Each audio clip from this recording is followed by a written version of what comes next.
বাসায় গেছি, বাসায় যাওয়ার পরে আমি যখন আরাসকে বললাম যে আরাস তোমার রেজাল্ট অনেক ভালো হয়েছে, তো বললো যে তাই? তো বললো হ্যাঁ, তো তোমাকে যখন আমি দুইজনের রেজাল্ট যখন ভালো হয়েছে, তো আমি দুইজনকে কিন্তু দুইজনের মতো যে যেটা পছন্দ করে তাকে কিন্তু আমি সেগুলো দিয়েছি।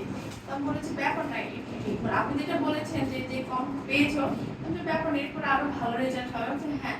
তারপরে আমি বললাম যে দেখো আমার হাতটা কেটে গেছে, যে মাম্মি আমি তাহলে তোমার থালা বাসন মেজে দিই, আমার বাসায় কাজের মেয়ে আছে, তো হচ্ছে ওকে বলো যে ও অসুস্থ, ও হচ্ছে কাজ করতে হবে না, আমি তোমাকে কাজ করে দিচ্ছি।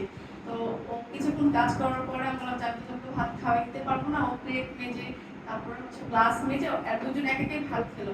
আমি দুজনকে বোঝানোর পরে আমার বরটা একটু মানে অনেক জেদ করে, আমি আসলে কখনোই মানে নিজেকে কন্ট্রোল করতে পারি না, মাঝে মাঝে আসলে আমি কি করবো। দুজন বোঝার পরে একটু একটু পরে আবার শুরু হয়ে যায় তাদের অত্যাচার। মানে ছোটটা বলে আমাকে মারে, ও বলে আমাকে মানে, সারাটা দিন আমার এরকম ভাবে যায়। আমি কোনোভাবেই বড়টাকে কন্ট্রোল করতে পারি না, বোঝাতেই পারি না। ওর মানে মতের অমিল হইলে ও অনেক অস্থিরতা কাজ করে।